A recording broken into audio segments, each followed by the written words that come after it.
আজকে আমাদের দুপুরের খাবারের আইটেমে ছিল ঢেঁকির শাক, আলু দিয়ে ভাজি আর টাকি মাছ ভুনা।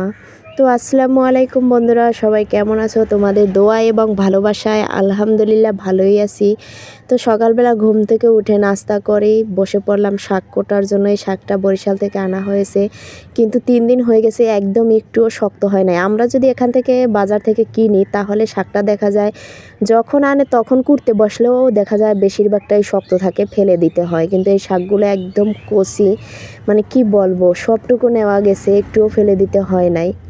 আর ফ্রিজ থেকে কি বের করব, ওই যে টাকি মাছটা ভুনা করব, ওই টাকি মাছটা বের করতে আসলাম। দেখো আমার ফ্রিজের অবস্থা, অথচ আমি ফ্রিজে যাই রাখি বক্সে করে রাখি। এই যে নিচের ডয়ারটা দেখতে পাচ্ছ, এখানে আসল কথা হচ্ছে আশেপাশের মানুষে রাখে তো পলিথিনে করে, তো ওনাদের মাছ মাংসের রক্তটা পড়ে এখানে, এই জন্য এই মানে থাকটার অবস্থা খুবই খারাপ।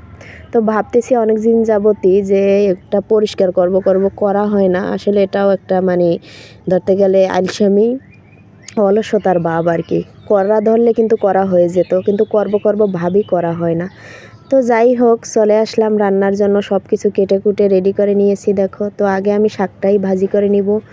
শাকটা ভাজি করার জন্য আগে পেঁয়াজ, রসুন, কাঁচামরিচ এগুলো একটু ভেজে নিব তেলে। তো ভাজার জন্য দিয়ে আমি ভালোভাবে, এটা যখন লাল হয়ে আসবে পেঁয়াজটা, তখন আমি এই যে শাকগুলো দিয়ে দিব। আর এই শাকটার সাথে আলু দেওয়ার কারণ হয়েছে শাকটার সাথে চিংড়ি মাছ দিলে একটু বেশি টেস্ট হয় বা ভালো হয়। কিন্তু চিংড়ি মাছ আমার বাসায় ছিল না, ফ্রিজে সব প্রায় সময় থাকে, কিন্তু আজকে নাই, এজন্য দিতে পারলাম না। তবে একটু আলু দিছি যাতে আর একটু ভালো লাগে এই জন্য। তো আমার শাকটা ভাজি করতে মানে এখন ঢাকনা দিয়ে ঢেকে রেখে আসলাম। এই যে মাছগুলো ফ্রিজ থেকে নামিয়ে রেখেছিলাম, এগুলো বরফ কেটে গেছে, এখন কেটে নিব। সবগুলো মাছে লবণ, হলুদ আর মরিচের গুঁড়া মেখে তারপরে রেখে দিব কিছুক্ষণের জন্য।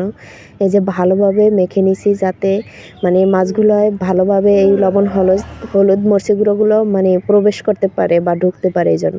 এদিকে আমার শাকটাও ভাজি হয়ে গেছে, শাকটা তুলে নিব। এই যে দেখো কি সুন্দর একটা কালার আসছে, তাই না? খেতেও কিন্তু অনেক টেস্ট হয়েছে। তারপরে আমি ওই যে প্যানের মধ্যে তেল দিয়ে তারপর ওই মাছগুলো যে রেখেছিলাম হলুদ মরিচ মেখে, ওই মাছগুলো একে একে দিয়ে দিয়েছি।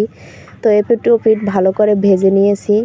তো মাছগুলো তুলে ওই তেলের মধ্যেই আমি কিছু পেঁয়াজ রসুন মানে দিয়ে দিলাম। লাল লাল হয়ে আসলে সব ধরনের মশলা দিয়েছি, আর টমাটোটাও মানে তেলে ভেজে নরম করে নিয়েছি যাতে টমাটোটা একদম গলে যায়, এজন্য।